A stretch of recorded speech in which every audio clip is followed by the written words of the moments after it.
할렐루야. 우리 옆에 분을 보면서 함께 축복합시다. 예수님 안에서 잘 되십시오. 한 번 더 예수님 안에서 형통하시기 바랍니다. 예, 이제 여름 휴가가 이제 끝이 나나 봅니다. 이렇게 예배의 자리에 이렇게 자리가 채워지는 것을 보니까 제가 안심이 됩니다. 주일 예배 마치고 나면 아내하고 본능적으로 여보 오늘 누가 안 오셨더노? 그래가지고 이제 이 저녁 먹으면서 월요일 하루 종일 생각나는 분들은 수시로 전화를 한 번씩 드립니다. 그래서 제가 혹시 월요일이나 주일 오후에 전화를 받게 되면 아 내가 교회 얼굴을 출석 도장을 안 찍어서 그렇구나 생각하셔도 되고요.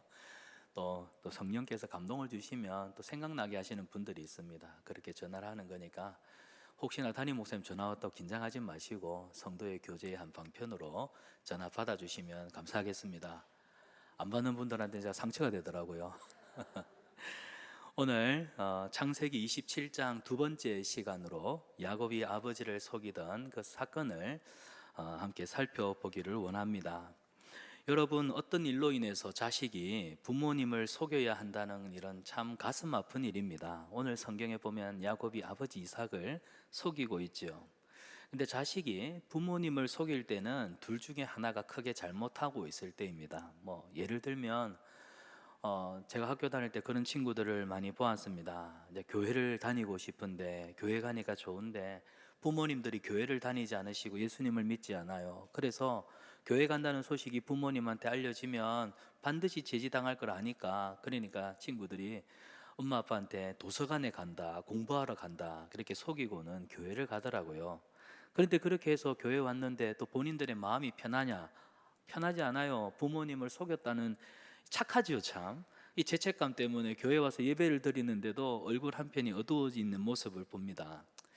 그래도 참 이런 속임수는 속임수를 하기 그렇지만 좀 저는 좀 지혜롭지 않나 하는 생각을 해봅니다. 우리 편에서는 교회 와서 예배 드리는 것이 중요한 일이기 때문에. 그런데 이제 다른 예를 들자면 정반대의 경우가 있습니다. 한 여학생이 좋아하는 남자친구랑 여행을 가기 위해서 친구들과 같은 동성애 여자친구들과 또 놀러 간다고 부모님에게 거짓말하는 경우입니다.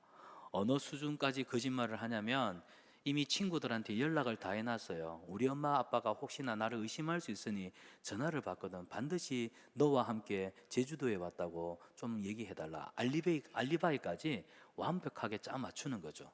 어떤 대범한 친구들은요, 너 우리 집에 전화해서 몇월 몇 시에 왜 빨리 지금 우리 공항에 나와 있는데 안 나오냐고, 자고 있는 건 아니냐며 깨워달라고, 이런 식으로 해서 공격적으로 우리 부모님이 나의 거짓에 완벽하게 속아 넘어갈 수 있도록 이렇게 알리바이를 만드는 친구들도 있습니다. 이 후자의 경우는요, 자기 욕심을 위해서 부모님을 속이는 좀 아주 질이 나쁜 행동이라고 볼 수 있겠습니다. 오늘 야곱이 아버지 이삭을 속입니다. 그런데 뭐 전자든 후자든 사실은 야곱의 행동이 결과론적으로는 나쁘지요. 그렇다고 해서 야곱이 나쁜 의도를 가지고 아버지를 속였다라고는 볼 수 없습니다. 결론적으로 말씀을 드리면 여러분, 지금 아버지 이삭이 무리수를 두고 에서에게 축복을 하려고 하잖아요. 자, 질문입니다. 이 축복은 본래 누구 겁니까? 에서 겁니까? 야곱 겁니까? 어떤 분은 이삭 하던데 대답을 하십시오. 야곱 겁니까? 에서 겁니까? 예, 야곱 거죠. 근데 왜 아버지가 지난주에도 우리가 살펴봤듯이 왜 에서한테 자꾸 축복을 하려고 하냔 말입니다. 그러니까 야곱 편에서는 분명히 하나님이 내 거라 했는데 왜 형한테 주지? 내 거라 해서 내가 형을 속였고 형한테서 당당하게 명분으로 말이야 거래를 해서 내가 장자권도 가져왔는데 왜 아버지는 저렇게 무모한 일을 한단 말이야. 그래서 야곱 편에서 볼 때는 인간적으로 충분히 이해할 만한, 그래 맞다 네 건데 왜 아빠가 자꾸 저렇게 무리수를 두냐 할 수 있습니다. 그런데 오늘 우리는 이 창세기 27장 너무나 잘 알고 있고 그래서 본문을 읽다 보면 쉽게 생각하고 대충 생각하고 또 목사님들이 여러 편을 통해서 설교했던 내용들을 가지고 그냥 넘어갈 수 있지만, 저는 오늘 여러분과 함께 이 창세기 27장을 좀 단디 한번 파헤쳐 보려고 합니다. 그래서 오늘 이 본문을 말씀을 듣다가 조금 마음에 부대낌이 있는 성도들은 저를 찾아오시면 제가 오늘 이렇게까지 본문을 해석하게 된 이유와 배경을 좀 충분하게 설명을 드리고자 합니다. 오늘 저는 여러분이 오늘 이 말씀을 듣다 보면 평소에 내가 알아왔던 이 본문에 대해서 또 목사님이 너무 영화나 드라마처럼 각색을 너무 많이 하진 않았나 또 오해도 하실 수 있는데, 그러나 오늘 성령님께서 우리 가운데 또 지혜의 영을 주시고 계시의 영을 주셔서 오늘 이 야곱과 이삭 사이에 일어났던 이 사건을 우리가 영적인 시각으로 제대로 볼 수 있는 그런 시간이 되었으면 합니다. 자, 오늘 본문을 보면은 아주 드라마틱한 영화 같은 요소들이 등장하고 있습니다. 뭐냐면 먼저는 두 사람, 야곱, 속이려고 하는 야곱과 그리고 속지 않으려고 이 축복권을 함부로 주지 않으려고 지키려는 이삭, 두 사람 사이에 아주 팽팽한 긴장감을 보게 됩니다. 그런데 오늘 이 본문을 신앙적으로 이해하고자 할 때 사실 해석에 있어서 많은 문제들이 있습니다. 그래서 귀에 걸면 귀걸이, 코에 걸면 코걸이라고 하듯이 이런저런 생각을 가지게 하는 본문인데요, 저는 오늘 설교를 준비하면서 세 가지 질문, 세 가지 생각들을 먼저 정리를 했습니다. 그걸 가지고 이 세 가지 질문들을 토대로 해서 오늘 말씀을 준비했는데, 첫 번째는요, 이삭은 분명 야곱의 속임수, 그러니까 야곱의 이 꼼수를 어떤 수상한 느낌을 통해서 알아챘다는 사실이에요. 모를 리가 없다. 이삭이 결코 모를 리가 없다. 분명히 뭔가 분위기가 이상하다는 것을 알아챘다는 겁니다. 그런데 알아챘음에도 불구하고 결국에는 결과론적으로 복은 야곱에게 그냥 흘러가 버리거든요. 이 점을 조금 예의주시해서 살펴보자는 겁니다. 여러분, 오늘 성경을 보시면 에서가 들어왔다고 하면서 아버지 에서입니다, 고기 음식을 준비해 왔습니다 라고 할 때 사실 이삭이 알아차렸습니다. 분위기가 이상한 겁니다. 그런데 여러분, 성경을 보면요, 그 시대에, 그러니까 구약 시대에 하나님의 말씀이 임하니라. 누구에게 임하냐면 선지자에게는 하나님의 계시의 말씀이 임합니다.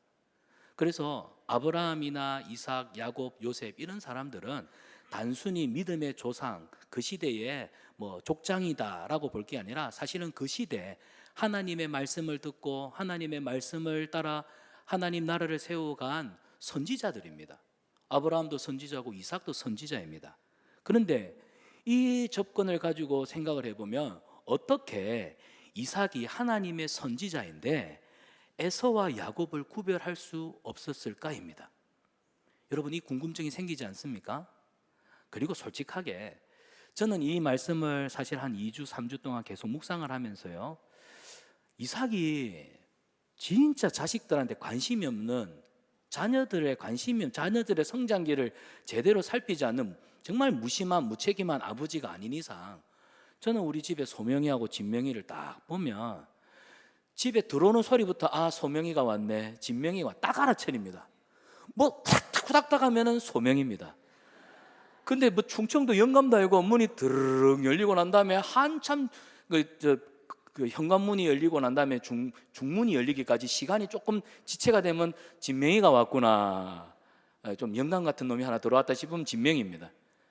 그리고 집에 누워 있잖아요. 그 복도를 다니는 모습에 후닥닥 하면 소명입니다. 근데 무슨 영감 같은 놈이 왔다 갔다 하는 게 느껴지면 그건 진명입니다.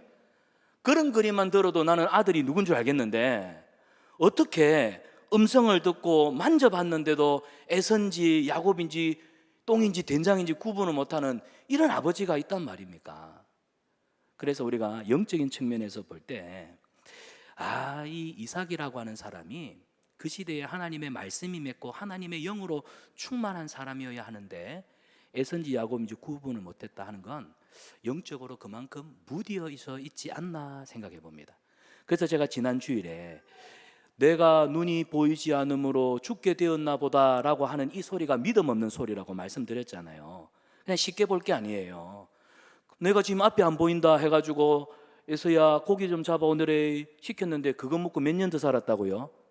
40년 더 살았어요. 40년 더 살았어요. 그러니까 이삭이라고 하는 사람이 영적으로 참 무지한 아버지였다. 그걸 전제로 깔고 이 본문을 보자는 겁니다. 두 번째, 여러분 이 본문 보면서 그 생각 많이 안 했습니까? 야곱이 아버지 이삭이 형 에서한테 축복한다 치자. 그래 막 형을 축복했다 치자.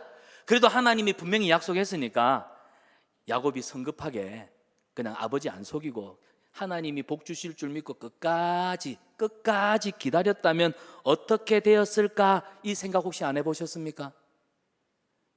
안 해봤습니까? 잠이 오십니까? 다 생각해 보셨죠? 저는 성경 보면서 인물들의 그 극한 상황들을 볼 때마다 반대로 생각해 보는, 기질적으로 우리는 그런 생각이 있거든요. 그리 안 했더라면, 거기 안 갔더라면, 선악을 알게 하는 열매를 안 따먹었더라면 우리가 이렇게 고생을 하겠나, 이런 생각 해보잖아요. 세 번째, 왜 성경은 이렇게 야곱의 속임수를 아주 구체적으로 꼼꼼하게 기록하고 있냐는 겁니다. 지난번에 우리가 이삭의 결혼식을 무려 4주에 걸쳐서 살펴봤죠. 죄송한데 창세기 27장도 4주에 걸쳐서 살펴볼 겁니다. 왜냐하면 본문이 그렇게 구체적으로 꼼꼼하게 내용을 다루고 있습니다. 오늘 두 번째 시간, 다음 주 세 번째, 네 번째 살펴볼 텐데요. 여러분, 성경이 이 상황을 재미있으라고 우리한테 기록했을까요? 아닙니다. 그러면 좋은 신앙이라고 하는 것은 거짓말하고 때로는 사기를 쳐서라도 하나님의 축복이라면 그거 받아야 된다. 근데 저는 어릴 때요, 부흥회 강사 목사님 중에 이렇게 설교하시는 목사님이 있었습니다. 제가 진짜 잘못 들은 건 아니겠지, 어릴 때 추억을 생각해 보니까 그때 그 목사님 하신 말씀이 하늘의 축복이 더 중요하기 때문에 때로는 야곱처럼 욕심을 가지십시오. 사기를 치고 거짓말을 했으라도 하나님의 복을 받고자 하는 그 열심이 여러분의 삶 속에 은혜 주실 줄 믿습니다. 할렐루야 할 때 그때 아버지가 아멘 아멘 하던 옆에 들었단 말이에요. 오늘 이 잘못되어 있는 인식들은 다 지워버리십시다. 성경은 절대로 인물 야곱에게 맞추어져 있지 않습니다. 철저하게 야곱이라고 하는 사람이 믿음의 사람임에도 불구하고 믿음 없어서 이 또한 인간적인 방법으로 하나님의 그 복의 식탁에 주지도 않았는데 손이 불쑥 올라서 덥석 집어가는 무례한 손, 그걸 지금 하나님이 얘기하고 있습니다. 성경은 철저하게 우리 인간은 이렇게 연약하고 부족하지만 그럼에도 은혜와 긍휼의 하나님께서 오래 참으시고 기다리심으로 이런 야곱 같은 사람도 연단하셔서 나중에는 이 야곱도 하나님의 복이 흘러가는, 하나님 나라를 세우는 은혜의 한 방편으로 쓰시는 그 하나님이야말로 가장 위대하시고 신실하신 하나님이시다, 이걸 보여주는 거지.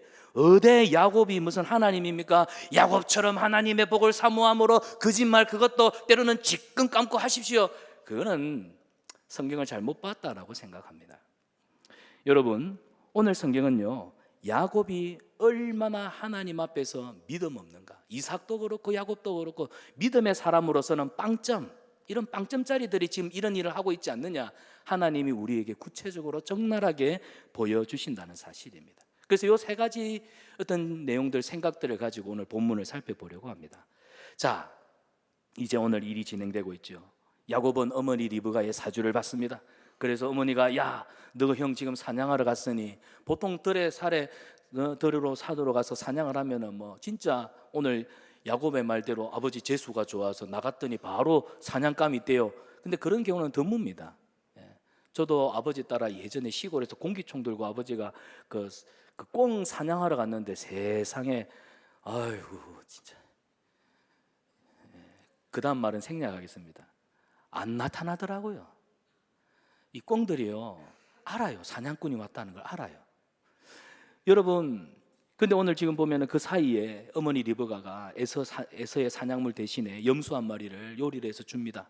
그리고 에서의 옷장에서 상남자 에서의 그 채취가 풀풀 나는 그 옷을 꺼내어 가지고 야곱에게 입히지요.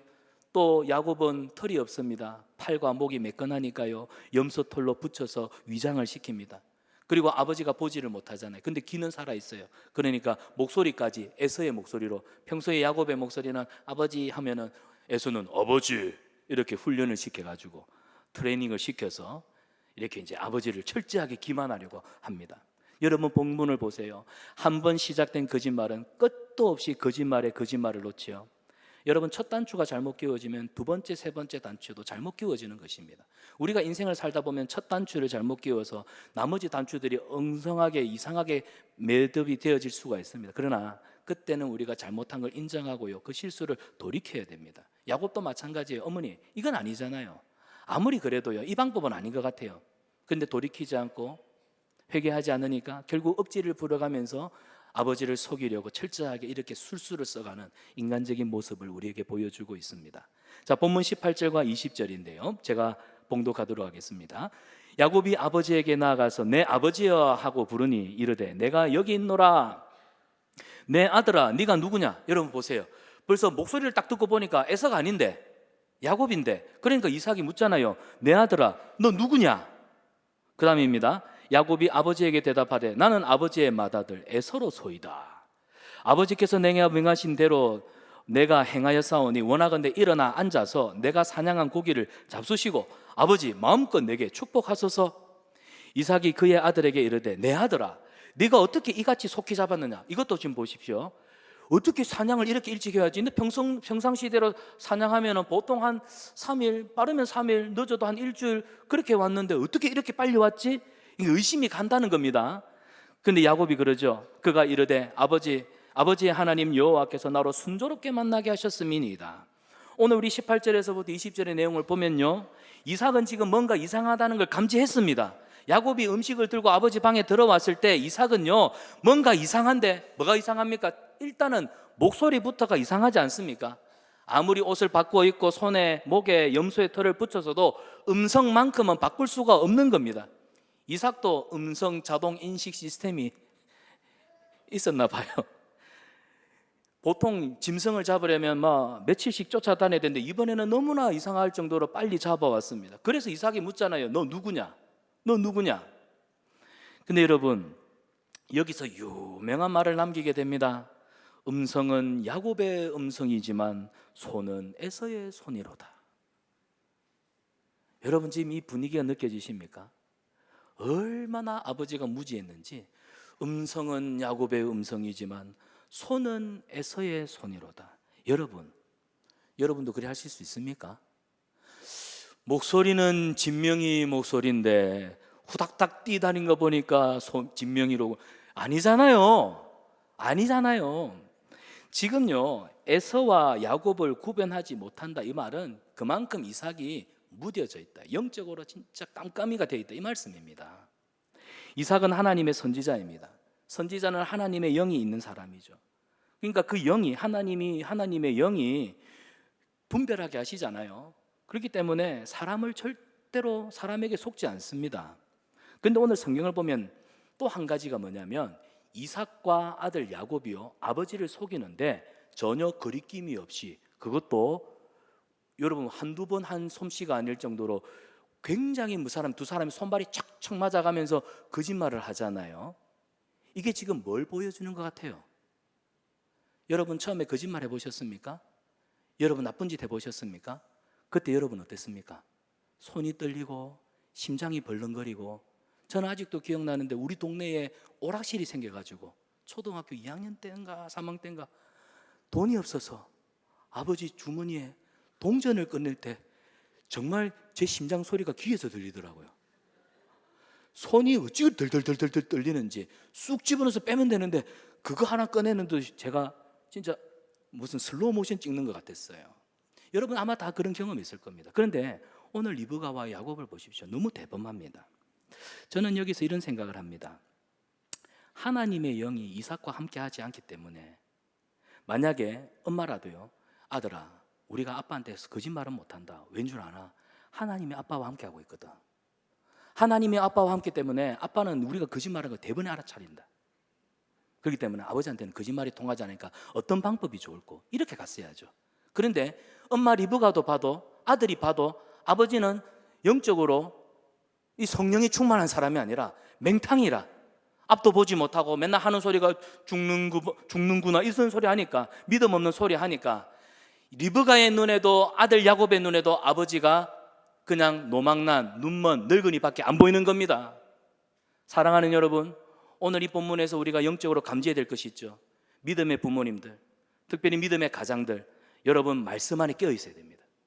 여러분이 기도로 성령 충만해야 됩니다. 그래야 가족들이요, 아무리 아버지를, 어머니를 때로는 자기 욕심 때문에 쉽게 보고 싶어 해도 그래도 기도하는 우리 아버지, 그래도 말씀대로 살아가려고 노력하는 우리 엄마 아빠한테는 말 함부로 하지 못해. 함부로 행동 못해. 왜? 내가 어릴 때부터 보니까 우리 엄마 아버지한테는 하나님이 계셔. 그래서 그분들 눈에 어긋나는 일은 내가 함부로 못해. 여러분, 그게 영적인 권위입니다. 부모가 가져야 되는 권위는 영적인 권위예요. 요즘 세상의 부모님들 그러대요. 자식들 죽기 전까지 돈 주지 말라고. 돈이 권력이라고. 돈이 쥐고 있어야 자식들이 말 잘 듣는다고. 그런 세상 말 따라가지 마십시오. 우리 크리스찬, 우리 성도님들, 우리 믿음의 부모님들은요, 말씀과 기도에 영적인 권위를 가지셔야 됩니다. 저는요, 리브가와 야곱이 이삭을 속이려고 했던 그 아주 그 괘씸한 그 생각, 행동, 그 기저에는 이미 아버지 이삭을 보니까 이삭의 삶 속에 하나님의 말씀이 중단되어 있는 겁니다. 하나님의 영으로 충만하지 않은 겁니다. 쉽게 본 거예요. 사랑하는 여러분, 지난주에도 살펴보았듯이 이삭의 입에서는 하나님의 말씀을 들을 수 없었습니다. 믿음의 소리를 들었지 못했다는 겁니다. 그냥 눈먼 노인이었어요. 여러분, 왜 이삭이 이 정도까지 추락했을까요? 왜 이렇게까지 초라한 사람으로 추락하고 말았을까요?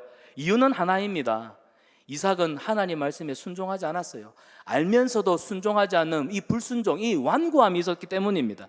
하나님이 이삭에게 쌍둥이 아들을 주실 때 뭐라고 말씀했습니까? 큰 자가 작은 자를 섬길 것이다 라고 분명히 말씀하지 않았습니까? 그런데 자기 눈이 멀고 이제 죽을 때가 됐다, 그게 생각되니까 결국에는 이 복을 하나님의 뜻과는 무관하게 에서에게 자꾸 주고자 하는 이 완고함 때문에 하나님의 말씀이 그 속에 없는 겁니다. 하나님께서 일시적으로 이삭에게서 성령의 감동을 거두어 가신 것입니다. 사랑하는 여러분, 우리가 예수님을 믿고 신앙생활 하면서도요, 우리가 하나님 말씀에 순종하지 않으면 하나님은 저와 여러분 우리에게 영적인 지각과 판단력을 거두실 줄 믿습니다 하면 안 되겠죠. 습관적으로 나오네. 우리가 하나님 말씀에 불순종하면 하나님은 우리에게 영적인 지각과 판단력을 거두어 가십니다. 영적인 판단력과 지각력이 사라져버리면 사람이 미련하고 어리석은 생각과 행동을 하거든요. 순종하지 않는 고집스러운 완악한 마음을 그대로 내버려 두신다는 겁니다. 어리석은 행동을 하도록 내버려 두신다는 거예요. 대표적인 인물이 사울 왕 아닙니까? 사울이 한 번, 두 번 불순종할 때 사무엘 선지자가 와서 하나님이 너 그렇게 하면 안 돼 경고를 줬음에도 불구하고 브레이크를 작동시켜야 될 때 안 하니까 나중에 끝도 없이 불순종을 가니까 하나님은 사울을 버리지 않습니다. 그래서 그 삶이 얼마나 미련하고 판단력이 흐트러져 버린, 사랑하는 여러분, 우리가 하나님 뜻에 순종하지 않으면 얼마든지 어리석을 수 있고 미련할 수 있음을 기억하십시오. 그래서 오늘 본문 23절에 그 미련함을 이렇게 표현합니다. 같이 읽습니다. 시작. 그의 손이 형 에서의 손과 같이 털이 있으므로. 이 본문을 뭐라고 설명한다면 이삭이 미련하게 행동하고 말았다, 이삭이 분별력이 없어서 결국 야곱에게 속고 말았다, 그 표현인 겁니다. 성도가 놓쳐서는 안 되는 것이 있습니다. 바로 성령의 충만함입니다.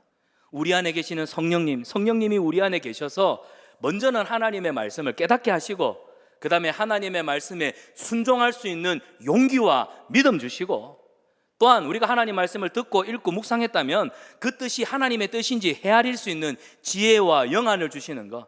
그래서 우리 성도들은 우리 속에 계시는 성령님이 내 안에 충만하게 말씀을 통해 나를 지배하시도록 우리는 하늘의 신령한 은사들을 사모해야 된다는 사실입니다. 그런데 오늘날 교회에 있는 많은 성도들을 보십시오. 예수님을 믿는다 하면서도요, 이 성령의 감동을 중요하게 생각하지 않습니다. 물론 여러분, 이 감동이 없다고 해서 구원이 취소되거나 지옥 가거나 절대로 그런 일은 없습니다. 하지만 성도가요, 성령님의 감동하심이 없이 신앙생활 한다는 건 진짜 피곤하고 힘든 일입니다. 성도는 영적인 에너지, 성령인 능력으로 살아간다는 것 사실을 기억하십시오. 성령님의 감동하심이 있어야, 그래야 하나님의 선하시고 온전하신 뜻이 무엇인지 분별하며 살아갈 수 있지 않습니까? 이삭을 보세요.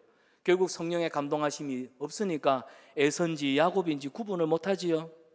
리브가는 어떻습니까? 어머니 리브가도 성령님의 감동하심이 없으니까 자기가 지금 아들 사랑하는 아들한테 이 복이 갔으면 좋겠는데 결국 인간적인 방법, 곤모술수를 쓰는, 하나님을 두려워하지 않는, 하나님이 보실 때 과연 이게 기뻐하실 일인지 아닌지 그것조차 구분하지 못하는 이런 사람들을 지금 성경에서는 하나님의 사람, 믿음의 족장들이라고 얘기를 하고 있단 말입니다.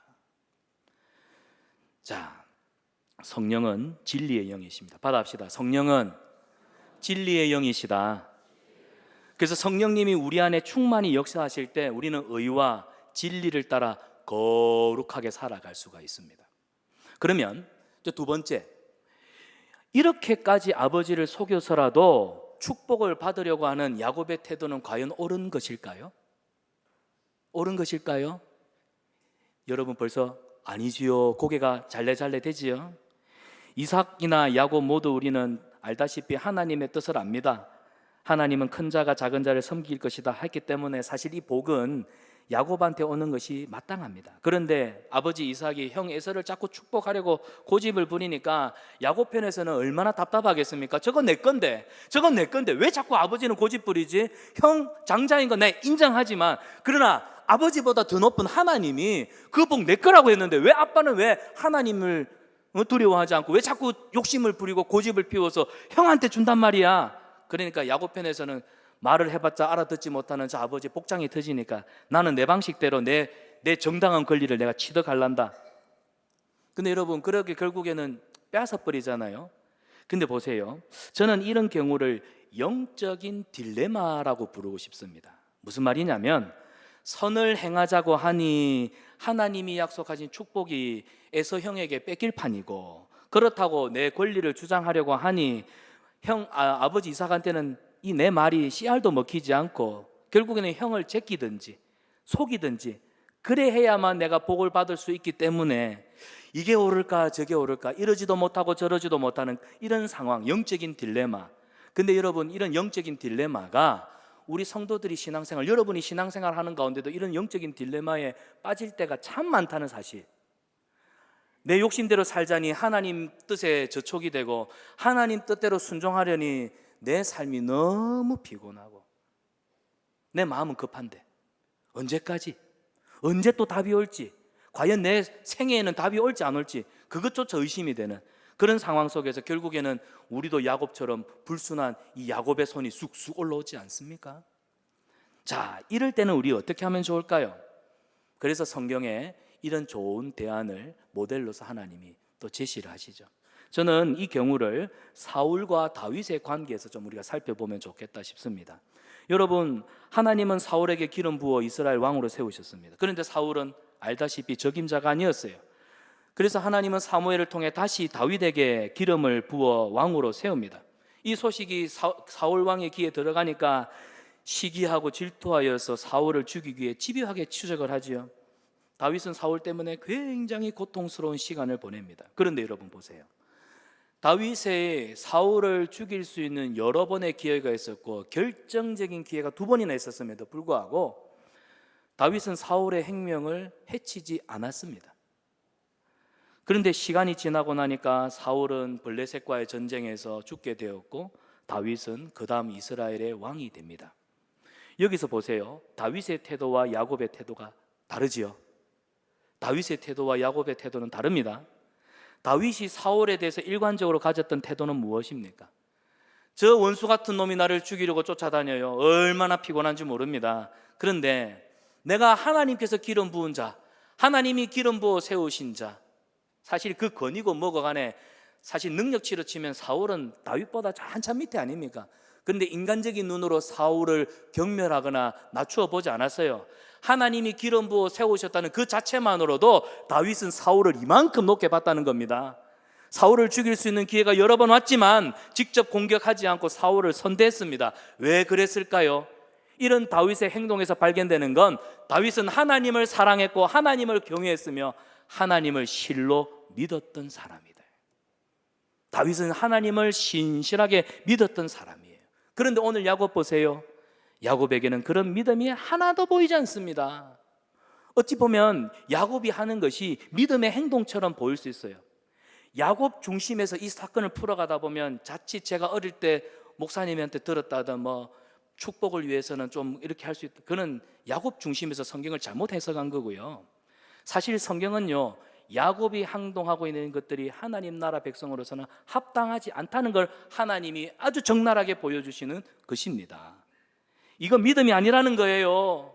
에서 형한테만큼은 내가 절대로 질 수 없다, 내가 반드시 내보고 내가 챙겨온다, 한 번 마음먹은 일은 무슨 일이라도 내가 해내고 말겠다는 집념, 이런 기질, 지금 이게 야곱에게 나타난 거지, 야곱의 이런 행동이 믿음입니다라고 말하는 건 성경을 잘못 해석한 것입니다.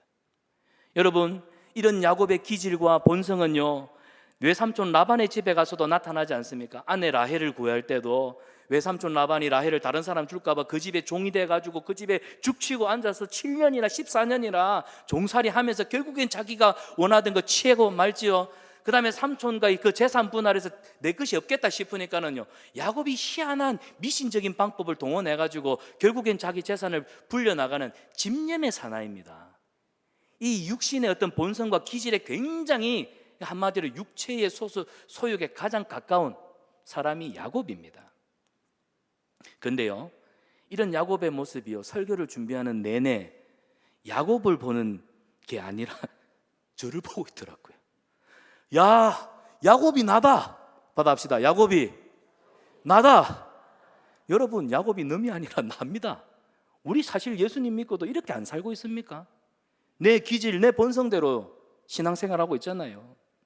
오늘 야곱이 이렇게 속임수를 쓰는 거, 이 성경에 자세하게 기록하고 있는 건 그를 칭찬하기 위해서가 아닙니다. 야곱처럼 얼마든지 집요하게 하나님의 축복을 받아내는가, 이게 여러분 믿음입니다, 이걸 얘기하고 있는 게 아니에요. 오히려 야곱은 믿음 없는 사람이다, 믿음의 조상이라고 부르기는 정말 부끄러운 인물이다.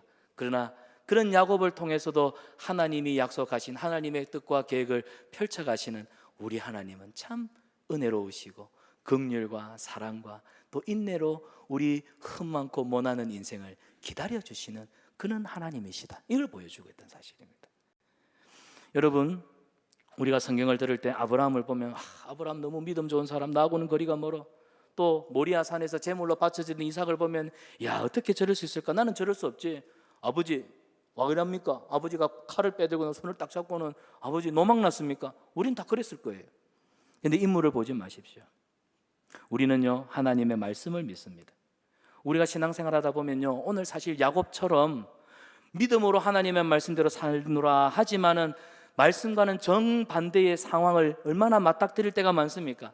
그러다 보니까 영적인 딜레마에 빠져요. 하나님의 뜻을 알겠는데 내 상황은 너무나 긴박하게 돌아가고 있고, 이 방법대로 하지 않으면 하나님 뜻 알겠지만 내가 손해볼 것 같고 내가 숨통이 막힐 것 같아서, 그래서 알면서도 완악하게 하나님에 대해서 불순종하는 그런 야곱의 모습이 기질과 본성대로 살아가는 우리의 모습들이 있지 않느냐는 겁니다. 그럼에도 하나님이 우리가 말씀합니다. 성도는 내 생각, 내 집념에 앞서는 것보다 믿음을 따라 살아야 되고 하나님이 약속하신 말씀을 끝까지 붙들어야 된다.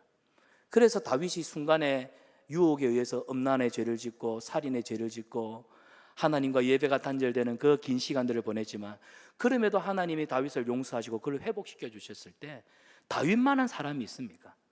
다윗만하게 하나님을 신실하게 섬긴 종도 드뭅니다. 사랑하는 여러분, 어찌 보면 이런 야곱의 완벽한 속임수와 이런 환상적인 이런 수법들, 결국 하나님 보십시오, 이런 사기꾼 이 야곱을요, 하나님이 연단하십니다. 나중에 우리가 이제 살펴보겠지만 창세기 47장 9절에 가면요, 야곱이 형 에서의 축복을 자기 것으로 되돌려 놓고 나서는요, 나중에는 그의 삶 속에 하나님이 얼마나 연단을 하시는지, 자기 밑에 12명의 아들들이 태어나고 요셉이 나중에 애굽의 종으로 팔려가고 국무총리가 되어서 요셉 덕분에 애굽의 바로왕 앞에 섰을 때 야곱이 그러잖아요. 창세기 47장 9절입니다. 우리 같이 한번 읽어봅시다. 시작. 야곱이 바로에게 이르되 내 나그네 길의 세월이 130년이 우리 조상의 나그네 길의 연조에 미치지 못하나 그 다음에요, 험악한 세월을 보내었나이다. 여러분 지금 느껴지세요? 내가 얼마나 피곤하고 고된 험악한 인생을 살았는지. 여기서 나오는 험악한 세월은 야곱의 이렇게 모나고 거친 기질과 본성이 오랜 시간을 통해서 하나님의 손에서 연단되었다는 뜻입니다. 사랑하는 여러분, 우리가 신앙생활하면서 저는 그런 생각을 합니다.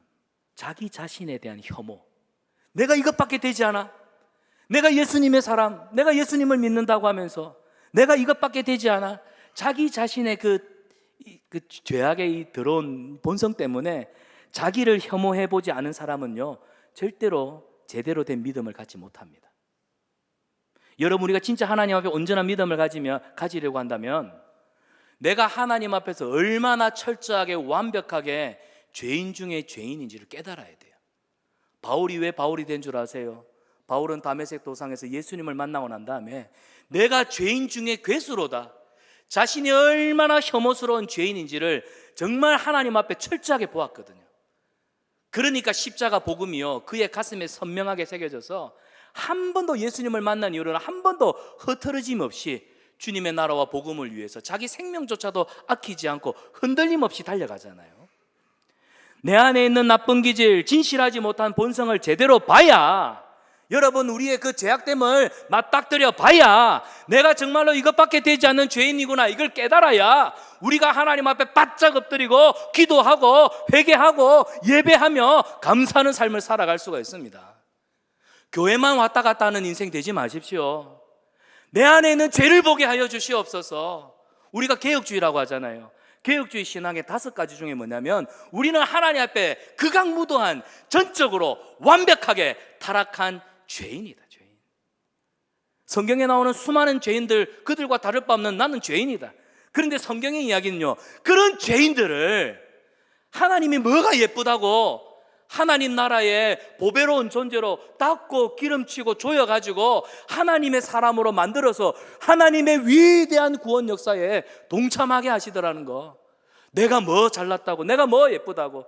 그런데 하나님이 나를 사랑하셔서 하나님 이 세대 가운데 거룩하게 구별된 하나님의 자녀 성도로 불러주시고, 하나님 은혜와 사랑 안에서 내가 뭔데 다른 사람을 살리고 세상을 섬기는 이 일에 예수 닮는 제자 삼아주신 거. 여러분, 우리가 주님 앞에 나오면요, 이 감사밖에 없다는 사실이에요. 자기 자신을 냉철하게 들여볼 수 있어야 거룩함을 회복합니다. 사랑하는 여러분, 우리 안에 우리의 죄악된 모습을 보고 거룩함을 회복하고 믿음을 회복하는 우리 성산한빛교회 성도님들 되시기를 축복합니다.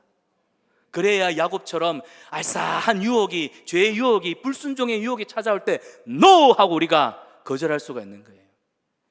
지금 야곱 보십시오. 아버지를 속여서라도 복을 받으려 했던 이 행동이 얼마나 무모한 더 여전히, 나중에는 세월이 지나고 나서는 내가 험악한 인생을 살았습니다, 그 고백 속에 다 드러나 있지 않습니까? 저는요, 오히려 이런 상황에서는 다윗처럼 하는 게 맞다고 생각해요. 설령 아버지 이삭이 노망이 나서 그 복을 형 에서에게 준다 치자, 형이 고스란히 그 복을 다 받았다 치자, 그러나 나는 믿음이 있어. 어떤 믿음? 하나님이 분명히 큰 자가 작은 자를 섬긴다 했으니까 나를 통하여서 하나님의 때에 하나님의 방법으로 하나님의 나라를, 하나님이 주시는 민족과 열방을 세워 가실 거라는 것. 그러나 내가 인간적인 방법으로 빼앗는 건 하나님이 기뻐하지 않는 거야. 이걸 믿고 기다릴 줄 아는 게 이게 믿음인 겁니다. 우리가 하나님의 뜻을 확신한다면 그 뜻을 이루는 방법 또한 하나님께 온전히 맡겨드리는 자가 되어야 됩니다. 예수 믿는다고 하면서 불의와 타협하지 마십시오. 거짓은 결코 진리로 대체되지 않고 진리는 거짓으로 포장되지가 않습니다. 사랑하는 여러분, 본문 25절과 29절을 보십시오. 저는 이런 상황 속에 이제 이삭이 이제 야곱을 축복하는 장면이 25절부터 29절에 나옵니다. 그런데 가만히 보세요. 저는 여기서도 한 가지 지적하고 싶은 게 이삭의 영적인 상태입니다. 이삭이 아들을 이제 축복하는데 너무 많은 것을 요구하고 있다 생각하지 않습니까? 음식을 가져오라, 포도주를 달라, 키스를 해다오, 냄새 한번 맡아보자. 여러분 어떻게 생각하십니까? 음식 좀 가져올래? 포도주 좀 줘봐라. 입술에 키스 좀 해줄래? 네 냄새 한번 맡아보자. 네 몸을 한번 만져보자. 왜 이삭이 이렇게 요구가 많아졌을까요? 이삭이 야곱을 축복하느냐 마느냐 이 긴박한 상황을 보느라 우리는 사실은 영적으로 해이해져 있는 이삭의 상태를 못 보고 넘어가는데요, 앞에서도 말씀드렸죠. 이삭은 지금 이미 성령의 충만함을 잃어버린 상태입니다. 성령님의 감동을 지금 잃어버린 상태예요. 한마디로 하나님이 주시는 감동이 전혀 없는 상태에서 지금 누구를 축복해야 돼요? 누구를 축복해야 돼요? 에서인 줄 알고 야곱을 지금 축복해야 되는 상황 아닙니까? 제가요 설교 준비할 때 오늘 이 부분을 보면서 딱 그냥 제 상황하고 맞닥뜨려지더라고요. 여러분, 설교하는 설교자에게 뭐가 제일 고통스러운 줄 압니까? 위로부터 내려오는 그분의 계시가 없을 때, 영감이 없을 때. 여러분, 이럴 때는 조금 미소를 지어주시면서 제가 설교를 자연스럽게 끌어갈 수 있도록 좀 분위기를 연출을 좀 해주시. 설교자인 저도요, 성령님의 감동하심이 없으면요, 진짜 설교를 어떨 때는요, 쥐어 짜듯이, 진짜 쥐어 짜듯이 이 책, 저 책, 주석책 온갖 다 뒤집어가지고 좋은 인사이트 없나 그거 다 가져와가지고 억지로 깨 맞춰가지고 설교 시간에도요 얼마나 힘들게 하는지. 그럴 때도 있다 이 말입니다. 근데 지금 이삭이 지금 그런 상황인 거예요. 성령이 주시는 감동이 함이 없으니까. 여러분, 우리가요 어떨 때 다른 상대방을 향 축복할 때 언제가 이게 축복이 잘 되던가요? 내 안에 은혜가 있을 때요. 내 안에 은혜가 있을 때 당신은 하나님의 축복을 할 때도 그 눈을 바라보면서 진정성 있는 축복이 되는데, 저 새끼 저거 진짜 그냥 막 진짜 밟아주지는 못하고 진짜 이러면서 당신은 하나님의 은혜.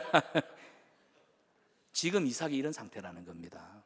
그러니까 음식 좀 가져와 봐라. 포도주 먹고 조금 기분이 좀 짜릿해지면 네 입술에 내 좀 입술을 보태보자, 만지보자. 이런 감동 없는 상태에서 축복을 하니까 축복이 되겠습니까? 저는 본문을 보면서 이런 상태로 이 상황을 좀 해석하고 싶습니다. 그리고요, 오늘 이삭이 야곱을 축복하는데요, 이 축복의 내용도 보십시오. 이 축복의 메시지라고 하기에는 전혀 핵심을 건드리지 못하고 있다. 여러분, 우리 언약의 백성들, 하나님께서 언약의 백성들에게 주시는 축복이 뭡니까? 제가 전에도 말씀드렸다시피 하나님의 뜻은요 간단합니다. 하나님이 선택하신, 하나님이 부르신 하나님의 백성들이 하나님이 약속하신 땅으로 들어가서 그 땅에서 하나님이 주시는 말씀을 따라 하나님을 예배하고 그분과 교제하는 신령한 이 영의 복을 누리며 살아가는 것, 이게 하나님의 뜻입니다. 이 일을 위해서 아브라함을 불렀고 이삭을 불렀고 야곱을 부를 것이고 요셉을 통하여 그 복이 흘러가게 할 거예요. 그러면 이삭은 어떤 축복을 해야 됩니까? 내 사랑하는 아들아, 여호와 하나님이 너와 함께 하심으로 너의 허리에서 나는 자손들을 하늘의 별과 같이 바다의 모래와 같이 많게 하실 것이요, 민족과 열방들이 너를 대적할지라도 너를 하나님께서 지켜주시고 보호하실 것이다. 내 아들아, 말씀에 굳게 서라. 내 아들아, 하나님의 뜻을 준행하라. 그리하면 너의 하나님 여호와가 너를 항상 지켜 보호하여 주실 것이다. 그런데 오늘 보세요, 28절을 보면은 먹고 마시다가 결국에는 축복도요 먹고 마신 걸 가지고 합니다. 지금 보세요, 이삭이 고기와 포도주와 인간적인 것들을 받아 먹고 난 다음에 그것으로 축복하지요. 그러니까 땅의 기름짐이요 풍성한 곡식과 포도주와 같은, 우리가 볼 때는 표현은 아름답지만 사실 언약적 축복, 이 핵심 메시지는 벗어나는 소리를 하고 있는 겁니다. 죄송합니다, 이런 걸 두고 우린 개소리 한다는 거예요. 하나님의 사람이 성령으로 충만하지 않으니까 강단에 서서도 엉뚱한 소리, 정치 이야기, 대도 안 한 이야기를 하고 있는 거 아닙니까? 이 자리가 그냥 그런 자리입니까? 이 자리는 하나님의 말씀을 대언하는 자리죠. 우리 예수님을 믿는 성도들 세상 가면은요, 우리 남편이 생일날 이거 사줬어, 우리 그런 존재입니까? 나 500만 원짜리 팔찌했어, 여러분 당신은 500만 원짜리 받게 되지 않는 그런 인생입니까?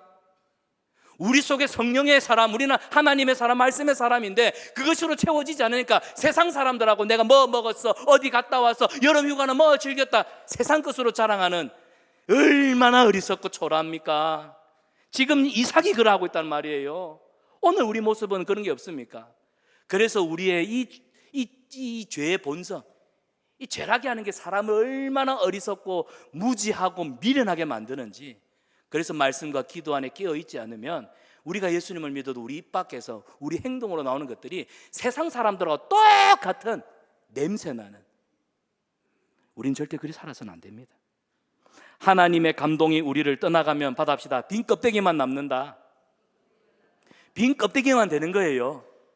사랑하는 여러분, 우리는 하늘의 만나, 영의 음식을 먹는 자들입니다. 성령 충만함이 없으면 결국 사사로이 야곱처럼 자기 기질대로 본성대로 행하기 쉽다는 거 기억하십시오. 제가 전에도 말씀드렸다시피 저는 우리 성산 한빛교회 우리 성도들이 성령으로 충만해지기를 원하고, 특별히 우리 직분자들, 여러분 직분자들 교회를 지도자들이라고 하는데 기도하는 사람이 지도자입니다. 교회는요, 기도하는 사람이 영적인 지도자가 되어야 됩니다. 예배의 자리를 지키는 사람, 기도의 자리를 지키는 사람, 그런 사람들이 교회의 지도자가 되어야 됩니다. 그렇지 않으면 교회가 흔들려요. 사랑하는 여러분, 우리는 믿음의 사람이요 성령의 사람입니다. 믿음으로 행하고 성령 충만함으로 여러분의 말과 행실에서 성령의 열매가 드러나기를 축복합니다. 이게 받아합시다. 슬기로운 신앙생활. 옆 사람한테 슬기로운 신앙생활 합시다. 우리 성산한빛교회 성도들은 하나님의 말씀과 기도, 예배의 자리, 기도의 자리를 지켜가는 슬기로운 신앙생활하는 하나님의 언약의 백성들 되기를 축복합니다. 말씀을 맺습니다. 우리는 세상 사람들하고 똑같이 못 삽니다. 그리고 세상 사람들처럼 살라고 생각을 하지 마십시오. 아예 포기를 하셔야 됩니다. 나는 이 세상 사람들하고 사는 것 이미 걸렀다, 텄다. 요즘 애들 말로 난 텄다. 우리는 성령의 사람입니다. 우리는 믿음의 사람입니다. 세상이 가지지 못한 하나님의 말씀을 가진 사람입니다. 그렇기 때문에 우리는 말씀을 들어야 하고 말씀대로 준행하는 신령한 영적인 은사가 필요한 자들이에요. 사랑하는 여러분, 하나님의 영이 저와 여러분 우리 심령 속에 충만하게 임재하셔서 역사해 주시기를 기도하는 성도 되기를 바랍니다. 성령으로 나를 다스려 주시옵소서. 성령의 소욕으로 나를 지배하여 주시옵소서. 성령의 지배를 받지 않으면 결국 육신의 소욕이 나를 지배하고 나를 미련하고 가장 어리석은 길로 가게 합니다. 오늘 야곱이 그랬고 이삭이 그랬고 리브가가 그랬습니다.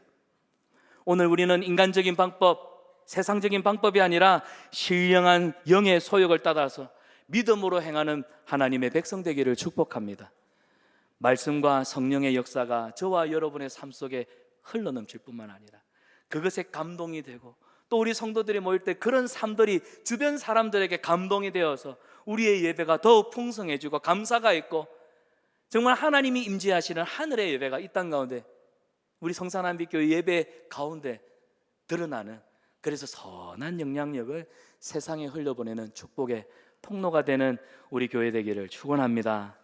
사랑하는 여러분, 이 시간 우리에게 주신 말씀을 생각하면서 믿음으로 우리 짧게